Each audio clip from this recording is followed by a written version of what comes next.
Good evening, everyone. Good evening. How are you? Very good. How do you feel? You feel cold?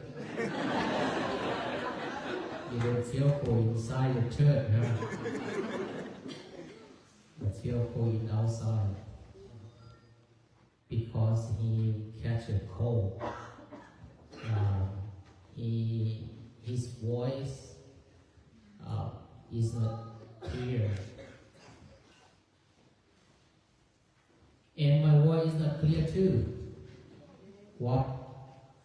Because of my English. Don't